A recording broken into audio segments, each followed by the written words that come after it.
Mirëdita, të dashur qytetarë dhe qytetare që ndiqni këtë bisedë time në rrjetet sociale, s'pari dhe njëherë gëzuar. Fitër Bajramin nga zemra, uroj që Zoti i Madh t'ja u kthej të gjithë sakrificat në mirësi dhe mbarësi për ju dhe familjen tuaj.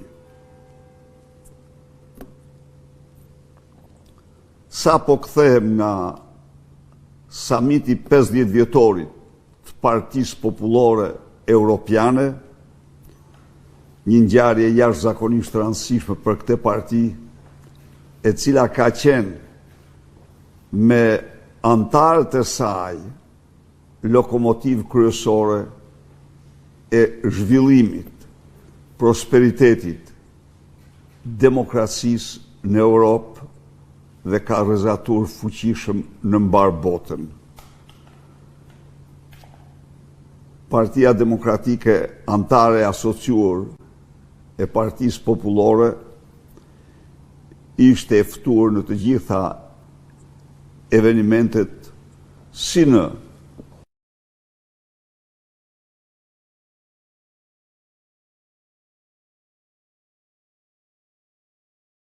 të partive popullore, kryeministra, kryetar shtetesh, kryetar opozite.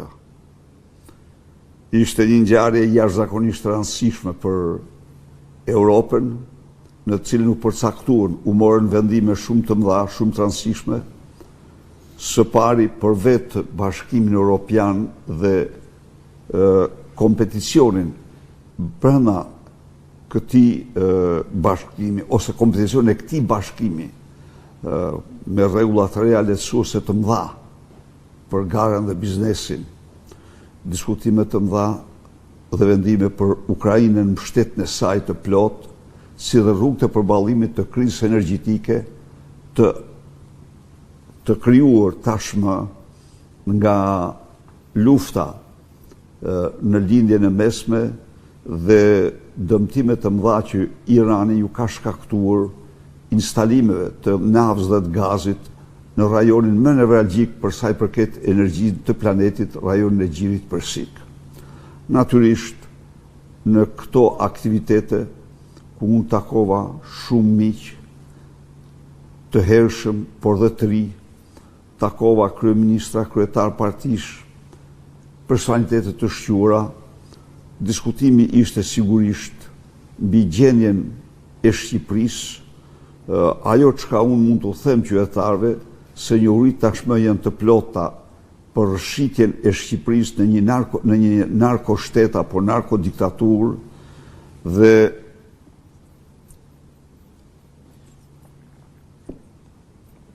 Edi Rama sot është një diktator në rreth të kuq, pa të ardhme në Shqipëri dhe në Europë. Mbështetja për opozitën dhe për pjekët e saj është e plot nga Partia Popullore Europiane, nga liderët e këtyre partive, nga partitë e mëdha CDU-ja, partitë e tjera të qendrës së djathtë dhe të spektrit të qendrës djathtë në Europë. Diskutuam gjërësisht mbi bashkëpunimin me këto parti, si dhe i njoha me vendosmërinë tonë, rezistencën tonë, kryerritjen tonë paqësore për të përmbysur këtë regjim të paligjshëm, zhvillimet dramatike të javëve të fundit në cilin Edi Rama mori përsipër të gjithë fajësinë, siç e ka, duke bllokuar sistemin e drejtësisë mirëpërfundimtare, paketën ligjore që përgatit si mburoj për vjedhjet e tij dhe të qeveritarëve. Pra mund të them se në këtë samit Partia Demokratike pati vendin e saj të merituar dhe mori mbështetje shumë të madhe. Bëm takime në Parlamentin belg dhe në Parlamentin e kryeqytetit të Belgjikës, në të cilat ne informuam bashkëbiseduesit miq tanë për të gjithë situatën dramatike që kalon Shqipëria. Në këtë rast u shpreh një mirënjohje të thellë dhe të pakufikshme për Partinë Popullore Europiane, kryetarin Weber, sekretarin e përgjithshëm Montserrat dhe të gjithë ata të cilët mbështeten partinë gjatë këtyre viteve dhe mbështesin sot fuqimisht në përpjekjet e saj për një Shqipëri ku qytetarët votojnë të lirë, një Shqipëri demokratike. Falenderoj shumë të gjithë miq që takova aty për dashamirësinë që treguan, mbështetjen që treguan, si dhe përfaqësues të Parlamentit Belg dhe Parlamentit Brukselit. Pra, mund të themi se Shqipëria sot ka, ose demokracia shqiptare sot ka miq dhe mbështetës të mëdhenj dhe të vërtet, opozita shqiptare ka miq të mëdhenj dhe të vërtet, të cilët të mbështesin Partinë Demokratike. Duhet t'u them këtu se ajo që dikur pranoj apo shpallaj në mënyrë të absolute, të paqen, si sukses, tani ylli i tij është shuar, është një figurë e nxirr. Rastisi ishte koincidencë, po gjatë kohës që ne ishim në Bruksel, Mali i Zi u votua për të mbyllë kapitullit e rëndësishëm, kurse Shqipëria mbeti në klasë dhe nuk i mbylli dot, dhe me Edi Ramën i garantoi shqiptarë se me Edi Ramën nuk ka më asnjë progres drejt Bashkimit Evropian, përkundrazi ka kthim prapa gjithnjë e më të madh. Pra,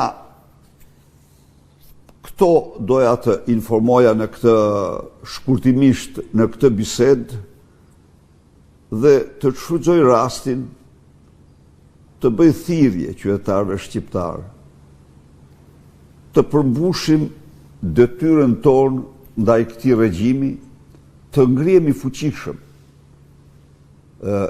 kundër Edi Ramës dhe organizacës tij kriminale, e cila më së fundi mbylli dhe dyert e Europës për Shqipërinë me mburojnë që krijon për vjedhjet e tij dhe të organizacës tij kriminale. Sot është detyrë e çdo qytetari shqiptar, pavarësisht nga bindjet e tij, se unë jam i bindur se shqiptarët demokratë pa parti socialist votojnë për një Shqipëri në Europë, votojnë për një Shqipëri që integrohet në Bashkimin Evropian, votojnë për një Shqipëri që respekton shtetin ligjor, votojnë për një Shqipëri pavarësisht nga bindjet e tyre që lufton në mënyrë të vendosur dhe ligjore korrupsionin. Të bashkohemi nesër në ora 6 në rrugë dhe sheshet e Tiranës për të treguar forcën tonë, shpirtin tonë të pamposhtur me kryengritjen më të madhe paqësore që ka njohur Tirana. Faleminderit. Doktor, çështja Balluku duket sikur po harrohet. Ju keni pasur deputetët tuaj në Këshillin e Mandateve. Pse nuk nxjerrni detaje të tjera nga kjo dosje? Kjo do të jepte fund të zërave se në dosje janë implikuar deputetët të opozitës. Çim ndregjoni? Do të më falni, po dosja Balluku nuk është dhënë deputetëve. Deputetët është dhënë një raport për të cilin ata kanë firmosur para prokurorit se mbajnë përgjegjësi penale në rast se e nxjerrin raportin. Tani, nëse ndokush mund t'i shkoj mendja se në dosjen Balluku ekzistojnë emra opozitarësh, gabon shumë rënd. Shumë rënd. Ju garantoj se nuk ekziston as edhe një emër i tillë kurrë. Por do t'u them një gjë. Unë jam kryetari i kësaj partie. Unë deputetëve antarët e atij komisioni nuk ju kam kërkuar as për veten time të shkelin deklaratën që kanë bërë me përgjegjësi penale. Jam kryetar partie, nuk jam kam kërkuar një gjë të tillë. sepse është ligjore, janë të detyruar të zbatojnë ligjin. Ato që hapin këta janë mos u bëni viktime shpifje në ndim të Edi Ramës, sepse sot një kor i tërë krijon dhe shpif çdo ditë gjëra se si të lehtësoj pozitën e Edi Ramës.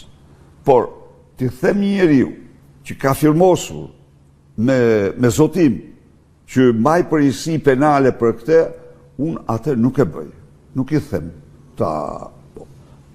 Natyrisht, ju siguroj se s'ka ngel gjë reale e rëndësishme pa dalë ato që janë, se dosja se është dhanë, ato që janë dhanë në relacion, në relacion që ka sjell prokuroria. Doktor, nafta ka shkuar 2200 lek litri. Keni propozuar në një draft për uljen e saj, Natasha Tao? Kemi përgatitur draftin në cilin ne kërkojmë me njëherë përgjysmimin e taksës qarkullimit dhe lvizjen e aksizës.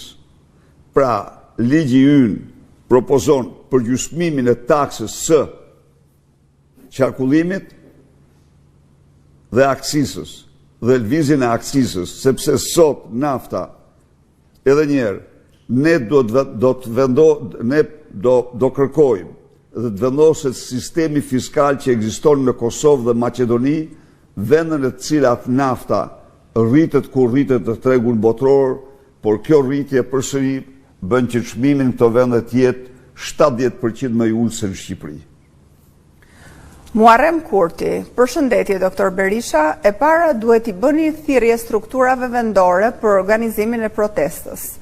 Së dyti duhet rrethojmë kryeministrin dhe protesta të mos jetë 2 orëshe. Shumë faleminderit Muarrem për sugjerimet shumë të drejta.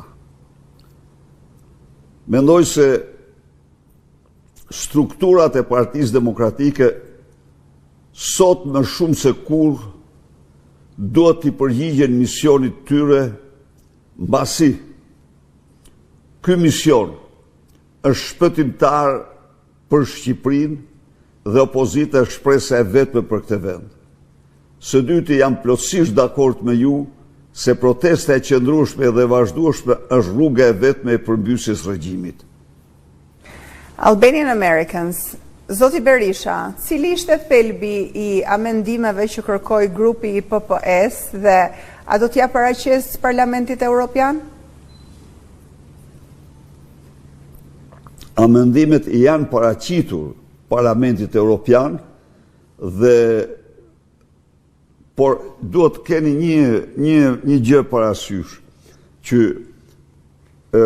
Parlamenti Evropian ose vetë Komisioni jashtëm i Parlamentit Evropian, sikundër Parlamenti janë pluripartjak, pra janë grupe të ndryshme, por unë me deklaratën që pash dhe që është publikuar të raportit të afetit, raportit Komisionit të jashtëm që ishte në fact-finding, unë gjeta se aty ishin pasqyruar shumica dërmuese e shqetësimeve dhe problemeve tona, çka tregonte se edhe socialistët europian kanë një ndërgjegjësim më të madh për zhvillimet në Shqipëri.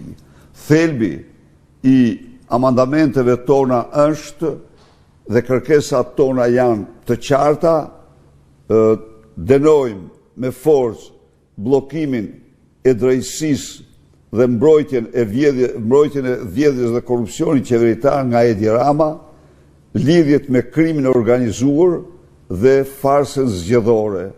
Ju besoj e muart vesh se po këto ditë Shqipëria është shpallur nga instituti më prestigjioz në Europë për vlerësimin e demokracisë dhe të drejtave, DIVEM, quhet ky institut, është shpallur, VIDEM, është shpallur diktaturë autoritare apo autokraci elektorale e theksuar, e shprehur, çka përbën kjo një sigurisht një lajm shumë të hidhur, por nga ana tjetër përbën dhe një ndërkombëtarizim të problemit të Shqipërisë, të lirive të drejtave të shqiptarëve në Europë dhe në botë. Përshëndetje, Dr. Berisha, jam Vojsava Çaushaj, ish studente e dhjetorit të demokracisë, jetoj në Itali, pjesëtare e grupit të riorganizimit PD Itali. Një grup adhetarësh demokrat, intelektual aktivist, prej 60 persona çdo ditë në rritje. Nga Bergamo, në Taranto ku unë jetoj. Po presim me padurim një takim me ju qoftë dhe online. Faleminderit dhe rroft Partia Demokratike. Me kënaqësi unë do u përgjigjem kërkesave për takime dhe online dhe të gjitha formave. Edhe ju falenderoj shumë për punën që bëni Vojsava.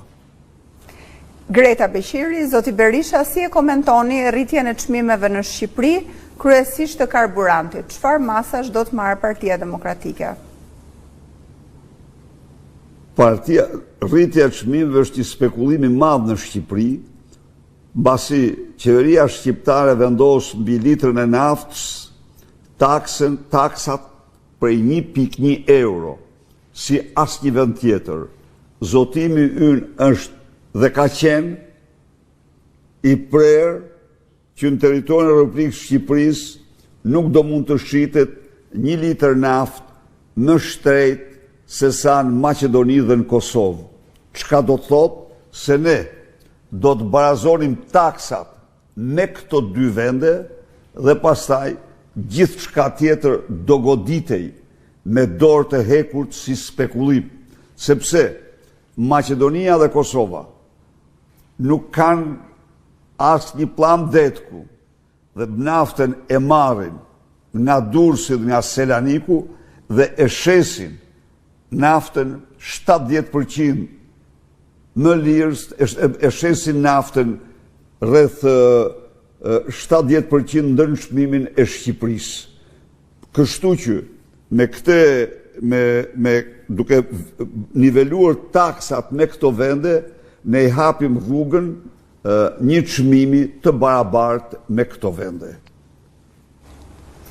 Megi Zoga, cilat ishin mesazhet kryesore që i përcollët PPE-s për situatën në Shqipëri dhe a morët mbështetje konkrete nga PPE për opozitën shqiptare? Megi, faleminderit për pyetjen. Tani, të themi të vërtetën, PPE-a vetë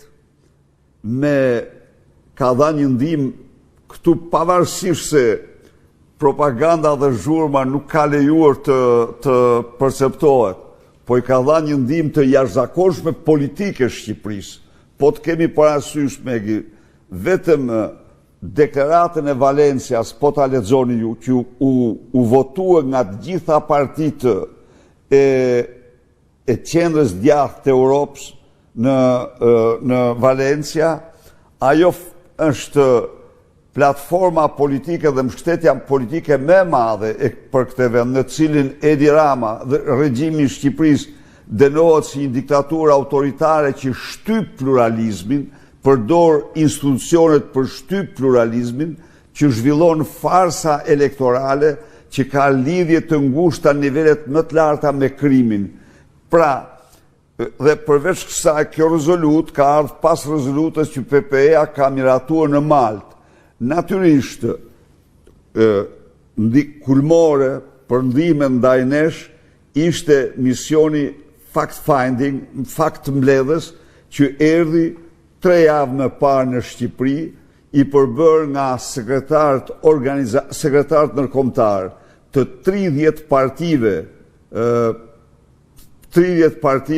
politike të qendrës djathtë, Bashkimit Evropian dhe vendeve të asociuara, ku ata hartojnë një raport dhe e qarkullojnë për qeveritë e tyre, e qarkullojnë për institucionet ndërkombëtare. Në këtë kuadër, sigurisht që takimet që zhvilluam aty dhe bisedat ishin shumë të rëndësishme, por të thënë të vërtetën, nuk do të thënë, aty ekziston një vetdije e plot për situatën në Shqipëri dhe ka një mbështetje të plot për ne, Edi Rama sot është i blokuar, mund të them, edhe njerë theksoj se ai që nëpërmjet mashtrimit dhe lobimit kishte arritur të konsiderohej si një shembull që shkelqente, ylli i tij është shue përgjithmonë dhe sot është një figurë e zezë në rreth të kuq që pritet me padurim largimi i tij. Ervisa Zizolli, përshëndetje doktor, a do t'jetë protesta e nesërme një qëndrese gjatë dhe si e vlerësoni aktualisht reagimin e ndërkombëtarëve ndaj krizës politike në vend? Protesta e nesërme do t'jetë kryengritja më e fuqishme paqësore dhe do t'jetë mesazhi më i fuqishëm që shqiptarët i dërgojnë regjimit Edi Ramës. Kurse mendoj se qëndrimi i komunitetit ndërkombëtar ka qenë jashtëzakonisht i drejtë dhe duhet kemi parasysh se komuniteti ndërkombëtar ka spektrin e tij, por deklaratat e bëra në kuadrin e komunitetit ndërkombëtar kanë qenë një mbështetje e hapur për shtetin ligjor, për dënimin kundër korrupsionit, denoncim i vendimeve që Edi Rama mori për të bllokuar prokurorinë speciale dhe heqjen e imunitetit Belinda Ballukut. Sikundër, Komisioni Evropian veçoi Shqipërinë, me qëndrimin e tij veçoi Shqipërinë nga Mali i Zi dhe Malnezi votoi për kalimin e kapitullit me vlerësime shumë pozitive, kurse Shqipëria mbeti në klasë. Pra, mund të them se komuniteti ndërkombëtar ka mbajtur qëndrimet në mbështetje të ose kundër grushtit shtetit që po bën Edi Rama me bllokimin e drejtësisë, në mbështetje të funksionimit të shtetit ligjor, në mbështetje të kushtetutës, por dhe në mbështetje të kërkesave të opozitës shqiptare që janë në këtë linjë. Kjo është vlerësimi im dhe kam mirënjohje. E theksova dhe parë dhe për Partinë Popullore dhe edhe për Komisionin Evropian për qëndrimet e tyre. Natyrisht, ata marrin masat e tyre, por ne na takon njeri këtu në Shqipëri të vijë që të heqë qeverinë nuk do ketë. Do jemi ne vetë që të mbështetur jemi sot, se ne po luftojmë për një kauzë të drejtë, një qeveri që bllokon luftën kundër korrupsionit, një qeveri që shtron zgjedhjet në farsë, nuk ka legjitimitet. Ndaj dhe ne po bëjmë gjithçka për largimin e saj. Dhe në fakt, në vazhdën e kësaj përgjigje, pritet ndonjë lëvizje tjetër nga ana e komunitetit ndërkombëtar, pyet Geraldina Kola. Pra, mund të bëjnë ata diçka më shumë? Geraldina, sigurisht që ata nuk pajtohen kurrë. As me farsën zgjedhore, as me bllokimin e luftës kundër korrupsionit dhe bllokimin e drejtësisë.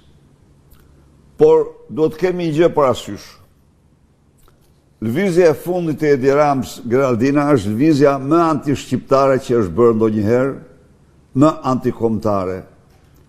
Lëvizje me të cilën Edi Rama kërkoi nga Bashkimi Evropian që t'i japin Shqipërisë së bashku me Serbinë vetëm marrëveshjen tregtare dhe lëvizjen e lirë, kurse paketën politike, përfitimet politike dhe të drejtën e votës të mos e japin. Pse e bëri Edi Rama këtë akt? Edi Rama dhe Aleksandar Vučić, patroni dhe Argati, e bën këtë në kundërshtim me interesat flagrante të kombeve të tyre dhe vetëm për pushtetin e tyre. Por, ana tjetër, Edi Rama me këtë akt antikombëtar rrjedhtoi Shqipërinë krahas Beogradit, krahas aleatit kryesor të Moskës në rajon. Barazoi Shqipërinë me Beogradin, i cili nuk denon, o i cili nuk respekton sankcionet e Bashkimit Evropian dhe të NATO-s ndaj Rusisë, i cili nuk pranon kur të njohë Kosovën, i cili përzihet në destabilizimin e Bosnjës, të Kosovës dhe të rajonit. Edi Rama e gjeti tani për ortak një akt i shëmtuar antikombëtar, por që ka treguar para shqiptarëve karakterin e vet, dhe duhet të informoj shqiptarë se ky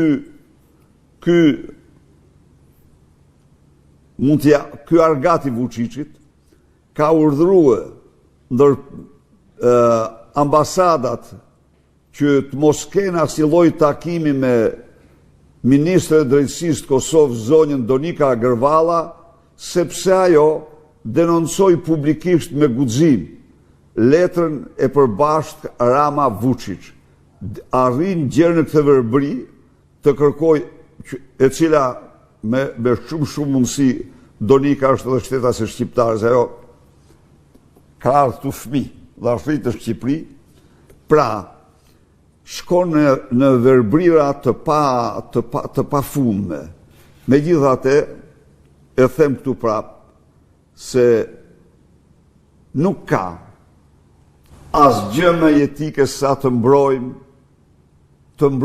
vokacionin ton perëndimor, të mbrojmë integrimin, procesin e integrimit ton Bashkimin Evropian, në vend të pasaportës europiane që premtoi çdo miting dhe në çdo takim, tani ofron pasaportën e Beogradit. Ne këtë s'do t'ja pranojmë kurrë. Vijoj me një pyetje jo politike. Genti Çela, përshëndetje doktor, duke njohur disi pasionin tuaj për letërsinë, gëzuar ditën ndërkombëtare të poezisë. Cilët janë poetët tuaj të preferuar shqiptar dhe të huaj? Ju përshëndes nga Pogradeci. Poeti më i dashur shqiptar është Lazgush Poradeci. Por pastaj, unë lexoj me kënaqësi dhe poet të tjerë. Kam patur periudha të tëra i lidhur me fishtën sa nuk ka më shumë, dhe pa dyshim për mua është një gjeni i epikës shqiptare dhe europiane.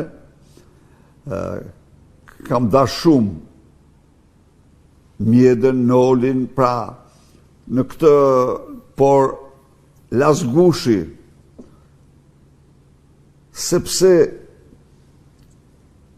në një farë mënyre poezia ndonë se ka variantet e veta, ka zhanret e veta, po lirika është dhe shpirti i saj, dhe Lazgushi është liriku më i madh shqiptar. Rikthehemi në politik, Sokol Delia. Doktor, ju përshëndes.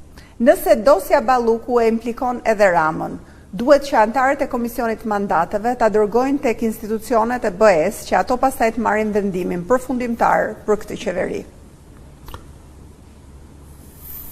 Faleminderit shumë Sokol për sugjerimin, po unë të garantoj se ato e kanë. Institucionet ndërkombëtare e kanë atë dosje. Megi Zoga sërish, si e interpretoni faktin që Balluku mbetet sërish drejtuese politike në Fier? A është kjo sipas jush shenjë force apo dobësie e qeverisë? Përkundrazi, dëshmon se Edi Rama është tërësisht i kapur nga Balluku dhe shej force e Ballukut, mos u çudit nesër që ajo të zgjidhet sekretare e përgjithshme e Partisë Krimit. Apo sot, se kur e ka atë mbledhje. Gjergji Grabocka, përshëndetje doktor, një shpurë e fllihur analistësh dhe opinionistësh që paguhen nga parat e krimit dhe korrupsionit, siç delde nga dosja Balluku, helmojnë shqiptarët me propagandë falso. Si do të këpusni këto fije mes medias dhe këtyre mbrojtësve të krimit dhe korrupsionit?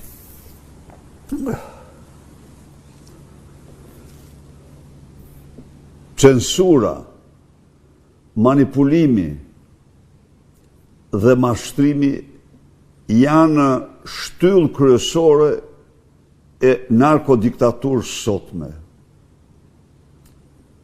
dhe përbëjnë një problem madhor për kohën që ne jemi në opozit.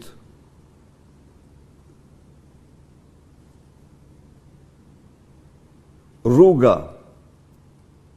e vetme e kapërcimit e tamponimit të tyre është përdorimi i mjetëve sociale.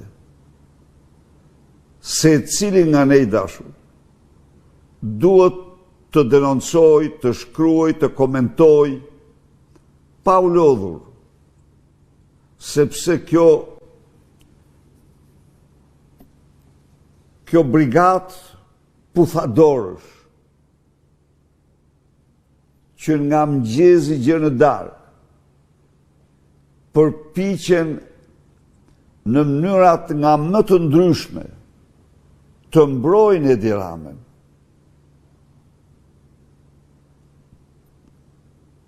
Në çdo lloj forme, edhe duke u depersonalizuar në shkallë ekstreme, përbëjnë vërtet një faktor tepër të dëmshëm të kësaj diktature. Ndaj dhe është rëndësishme shumë ne e menshejmë, t'i emrojmë dhe t'i turprojmë me të gjithë fuqinë tonë në mediat sociale, sepse këta janë çdo porosi e marrin nga zyrat e Edi Ramës. Të gjitha tezat, këta i marrin nga zyrat e Edi Ramës. Këta nuk flasin, edhe sot që bota flet në unison për Shqipërinë, për farsën elektorale në Shqipëri, këta vazhdojnë flasin për zgjedhje, këta vazhdojnë të thonë se opozita e ka fajin, vazhdojnë pra të trillojnë çdo lloj argumenti vetëm e vetëm për të mbrojtur Edi Ramën, sepse mbrojnë pagatorin e tyre, mbrojnë interesat e tyre. Agustin Molla, doktor, çfarë do të bëhet me reformën territoriale? A do t'jeni pro kufive që Mirdita të shkojë në kufit e vitit 1946, aty ku ka qenë? Tani, ky është premtim jo për këtë reformë, se këtë ne nuk kemi vota dhe nuk mund ta premtojmë, por që Mirdita duhet të shkojë në kufit e vet, aty ku është e mundur, jam plotësisht dakord. Fatmir Topi. Doktor, në vitin 2005 erdhet në pushtet si pasojë e disa lëvizjeve për hapjen e partisë. Ndërkohë, ka kohë që nuk shohim asnjë ndryshim. Kjo sjell apati në elektorat. A do të ndodhin këto ndryshime në maj kur të zgjidhen strukturat e reja? Faleminderit. Pa diskutim që do ndodhin, por të jeni sigur se ndryshime ka. Tjetër problem se sot, vetëm një gjë, Fatmir, 2005 me 2026 ndryshojnë si nata me ditën. Pse ndryshojnë? Ndryshojnë sepse në 2005 kryeministri ishte një njeri që kishte vendosur të pranoj verdiktin e qytetarëve. Dhe e pranoj, e faktoj, ne mund t'i, unë ju e dini që i kemi vendosur 100 etiketa Fatos Nanos, tani i ndjerë, është në ku është. Por ai verdiktin e qytetarëve e pranoj, kurse Edi Rama të garantoj që bën gjithçka për ta shkelmuar atë. Kjo është një, sigurisht partia do bëjë ndryshimet, dhe për këtë t'jeni i sigurt, pa asnjë lloj ekuivoku. Por krahasimet nuk duhet bëjnë. Nuk janë këto çfarëdo ndryshimi që të bëjë partia. me Edi Ramën zgjedhje nuk ka. Kur edhe institucionet ndërkombëtare krejt të pavarura, që janë institucione jashtëzakonisht të kujdesshme, por e shpallin autokraci elektorale apo diktaturë autokratike në Shqipërinë, do të thotë që Shqipëria zhvillon farsë dhe jo zgjedhje. Dhe farsat nuk i fiton opozita. Duhet jemi, prandaj dhe përpjekja jonë për protestën, rruga jonë, farsat i fiton gjithnjë e më thellë qeveria. Jo vetëm që i fiton, por i fiton ato gjithnjë e më thellë. Përshëndetjet përzemërta për ju, Dr. Berisha, nga një zonjë demokrate që ka lindur dhe do të vdesë tillë. Unë ndjek në mënyrë aktive të gjitha zhvillimet politike dhe jam prezente fizikisht bashkë me familjarë të mi në çdo protestë të zhvilluar, ku pavarësisht vështirësive, në frymarrje nga gazi nuk jemi dorëzuar. Ajo çka unë kam konstatuar personalisht dhe mendoj që duhet ndryshoj në protest, është unifikimi i qëndrimit mes deputetëve dhe qytetarëve. Unë shoh në vit të parë të protestës gjithmonë të njëjtët njerëz, ndërsa pjesa më e madhe e deputetëve, gra e burra, shpërndahen mes turmës duke bërë xhiro në bulevard apo duke ecur krah për krah me njëra tjetrën, sikur kemi dalë për festë. Qëndrueshmëria duhet nis nga gratë deputete që duhet qëndrojnë në vit të parë, të shoqëruar nga kolegët e tyre deputetë kështu me radhë. Rezistenca përballë regjimit duhet të nis nga të gjithë deputetët, që edhe qytetarët të ndihen të motivuar për qëndrim dhe për të përballuar çdo sfidë. Çdo deputet duhet vi me familjarët e tij dhe të sjellë minimumi nga 100 qytetarë nga njësitë e veta, sepse unë shoh shumë mangësi në organizim. Duke ju falenderuar për kontributin që po bëni për përmbysjen e komunizmit dhe në këtë moshë ju uroj shëndet dhe çdo të mirë për familjen tuaj. Unë do të vazhdoj të jem prezente dhe aktive ashtu siç kam qenë në vitet 90, ku i kemi shpëtuar plumbave në bulevard, me shpresën se kjo do të jetë lufta e fundit dhe do të rilind shpresa për kombin shqiptar. Fitore për Partinë Demokratike. Unë të shpreh njëjën më thellë për kontributin tuaj zonjë. Dhe jam vetëm borzhdi dhe mirënjohës na jush, familjes tuaj. Por një sqarim do të bëj. Deputetët kanë porosi të mos rrinë të partë, por të shkojnë kryesisht tek qytetarët e rrethave të tyre e zonave të tyre në protest. Edhe mund të ndryshoj, por ata në këtë mes, domethënë, ka qenë një taktik dhe një qëndrim i yni që ata të rrinë me qytetarët. Mbase duhet të qëndronin në krye aty ku rrinë unë me një grup të vogël të tjerë. Dhe jam i sigurt thjesht që gjatë këtyre ditëve ata punojnë dhe kanë punuar që pjesëmarrja të jetë sa më e madhe. Sidoqoftë, organizimi duhet përsos dhe jam plotësisht dakord me ju. Shoqëri Myrtëllari, përshëndetje doktor, a keni ndonjë informacion pse nuk ka asnjë lëvizje për dosjen Agasi, duket qartazi se pas saj qëndron Rama? Jo vetëm s'ka lëvizje, po Agasi lëviz i lirshëm, Tiranë, Durrës dhe kudo, madje siç thash një ditë e panë tek ngjitej për në Surrel. Agasi është Rama. Dhe i paprekshëm. Lëvizja në dosjen Agasi është lëvizja në dosjen Rama. Ju duhet ta dini se edhe Agasi dhe Mirlinda kanë qenë Rama dhe Linda. Rama dhe Linda. E gjithë dosja dhe krimi monstruoz i dosjes Akshit ka në bosht grabitin e 100 milion eurove nga kunati i Linda Ramës,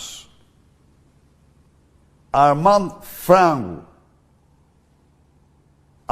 Frangu, i cili ka fituar me 100 tendra me procedurë sekrete në kundërshtimet më flagrante me ligjet, për të cilin janë marrë peng biznismen që të mos guxojnë të paraqesin oferta.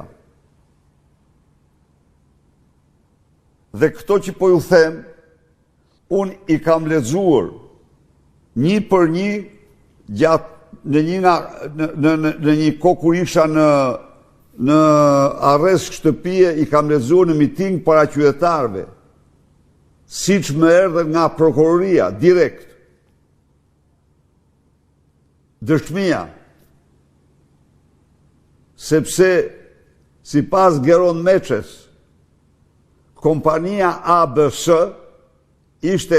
që ishte në emrin e Gerondit, faktikisht ishte Armand Frangut, dhe se tendrat i përcaktonte Linda Basha, se kush do fitonte.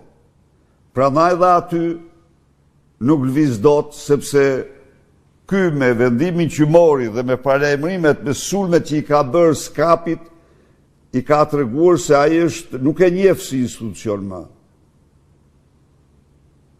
Të gjitha këto janë një kushtrim, një apel për qytetarët.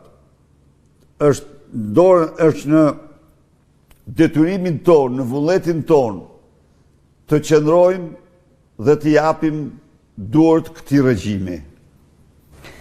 Petrit Matia, doktor përshëndetje, si ka mundësi që ambasada amerikane nuk ka mbajtur asnjë qëndrim për çështjen Balluku? Faleminderit.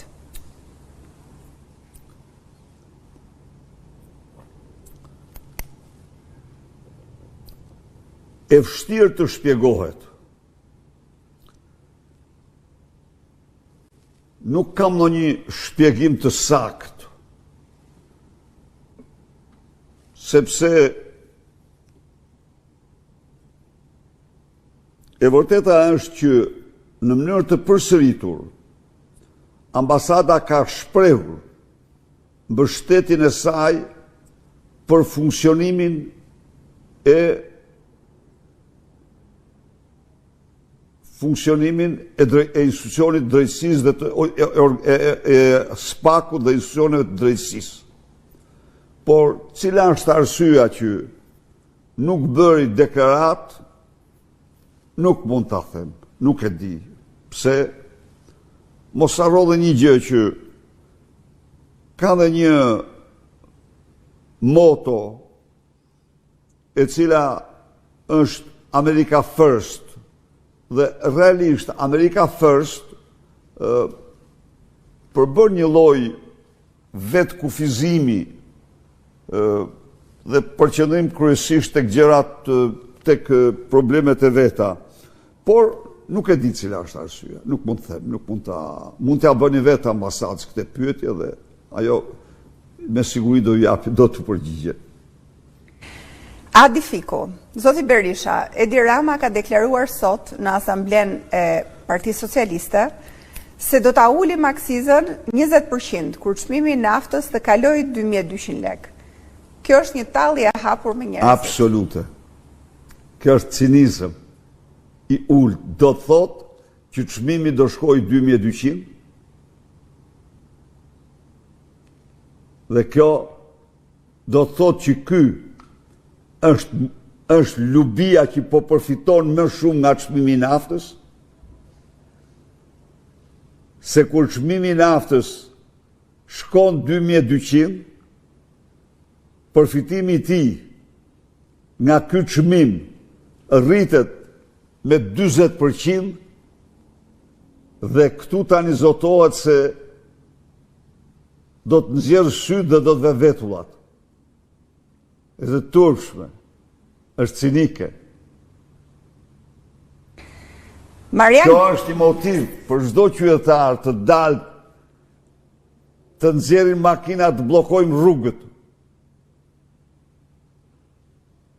Të mos lëm një hajdut, një kryehajdut të sillet në këtë mënyrë.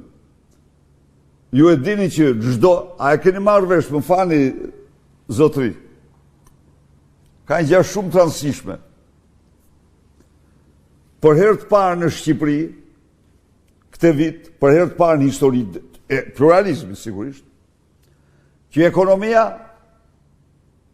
nuk është kontribuesi kryesor në GDP në vendit, në prodhimin bruto të vendit. Jo. Janë taksat. Janë taksat dhe rrogtarët e shtetit. Çfarë do thot kjo? Kjo do thot se janë rritë aq shumë taksat sa që të ardhurat vinë prej tyre, janë rritë dhe të ardhurat prej tyre tjerë me radhë. Është një rreth vicioz shumë negativ për ekonominë, që e frenon ekonominë, dhe tani të premtosh ti shqiptarëve se kur të arrijnë 2200 nafta, atëherë do t'ul aksisën, është tallje cinike. Dhe do thotë dhe njëherë që ti nxjerrësh syrt dhe ti çosh vetullat. Prandaj qytetarë shqiptar të dalim, të argëzojmë, e kemi në dorë. Të heqim qafe njerit të papërgjegjshëm. A e morë të vesh, sot? A e morë të vesh? Ka marrë përsipër të paguaj borxhin e Air Albania, të paguaj 35 milion euro Air Albania, sepse i ka shpenzuar me 120 ultimet, 150 ultimet turistike tjere me radhë. Dhe tani detyrohen takspaguesit të paguajnë 35 milion euro kompanisë private që ka falimentuar.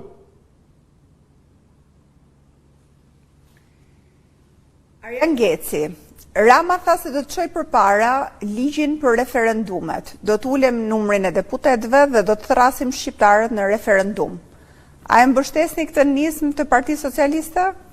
Nuk mbështes asnjë nismë të Partisë Socialiste në mënyrë të prerë. Asnjë nismë. Sabri Islami, Zoti Berisha, a do të hiqet taksa e rrugës së Veriut të Shqipërisë? Akti i parë javën e parë. Nuk do ketë diskriminim të Veriut. Vetëm për këtë Edi Rama meriton vite tëra burg për këtë diskriminim që u bëri zonave më të varfra të vendit. Vite tëra burg meriton. Arsen Dushku, doktor, Rama ka deklaruar sot se do të hartoj një ligj për uljen e deputetëve në parlament. Ju jeni dakord me këtë nismë? Pra, a mendoni se duhet ulur numri i deputetëve, apo Rama po mendon në një skem tjetër manipulimi? Rama po mendon se Shqipëria po shkon drejt shurjes edhe si duhet deputetët. Unë jam dhe kam qenë për 2 dhoma. Për të patur dhomën e deputetëve dhe dhomën e Senatit. Në qoftë se kjo bëhet, atëherë mund të mbahet numri 140, nga të cilët 100 jenë deputet dhe 40 senatorë. Por unikameral nuk jam. Me një dhomë nuk jam që të ndryshoj.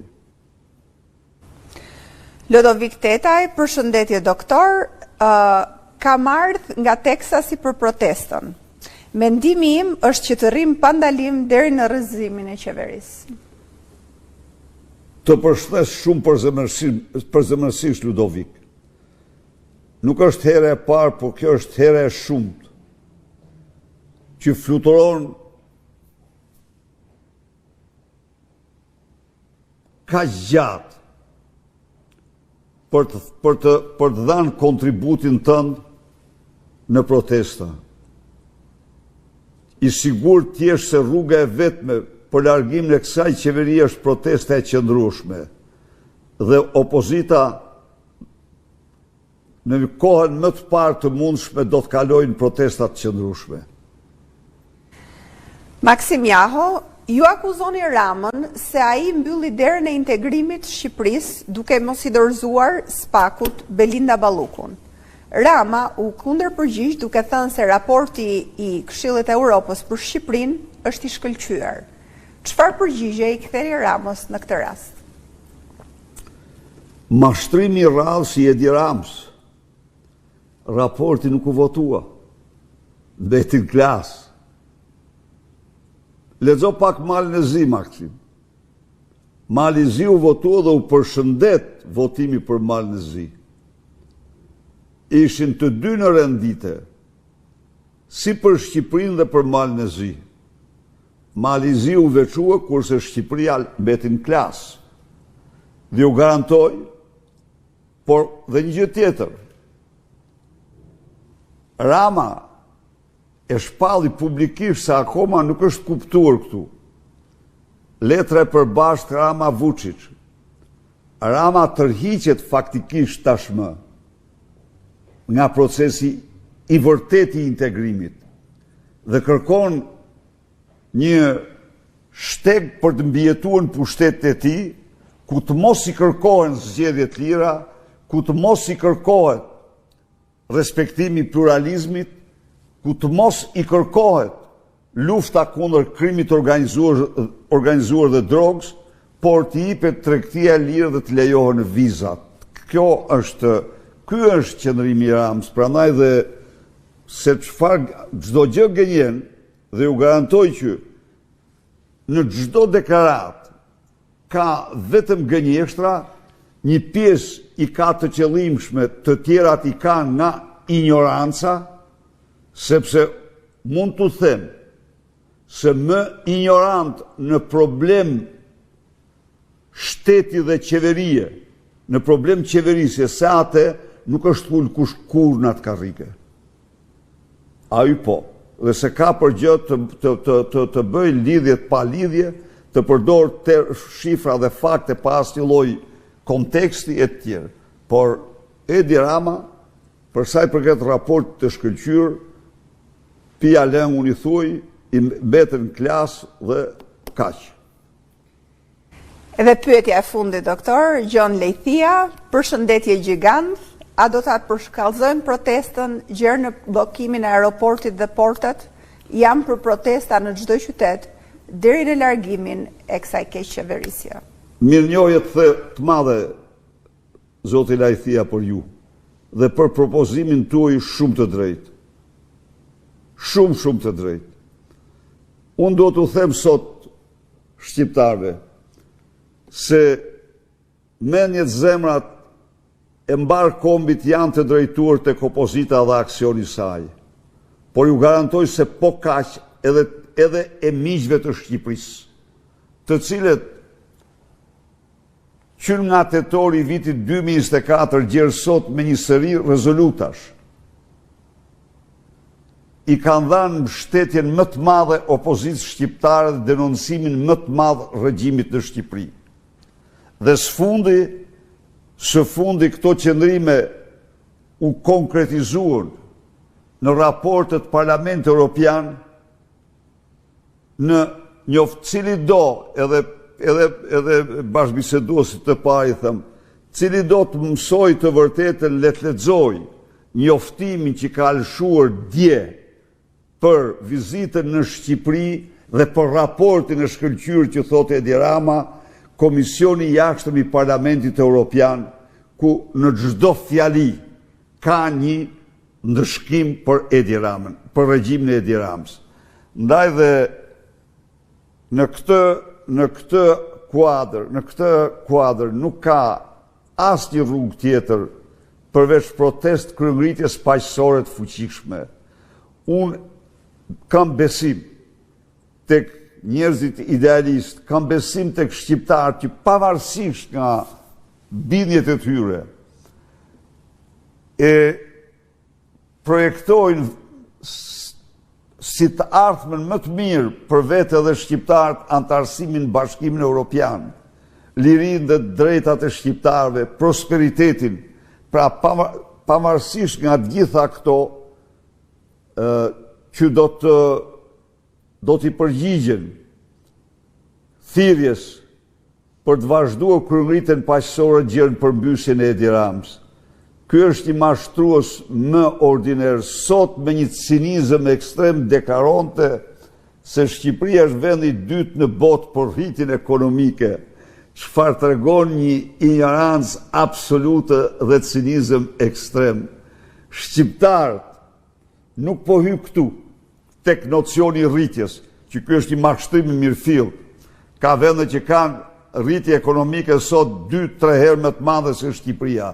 Por, po të marrim rritjen vetë, kjo rritje për oligarkët, është rritje për qeveritarët hajdut, dhe nuk është rritje për qytetarët, mbasi rritja e çmimeve sot te i kalon me 40% rritjen e rrogave të pensioneve.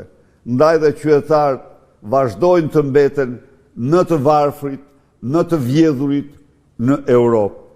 Rruga e vetme është kryegritja paqësore. Ftoj nesër dhe njëherë të gjithë qytetarët të bashkohemi për që zëri ynë të ushtoj në Shqipëri dhe në Europë dhe në botë. Faleminderit.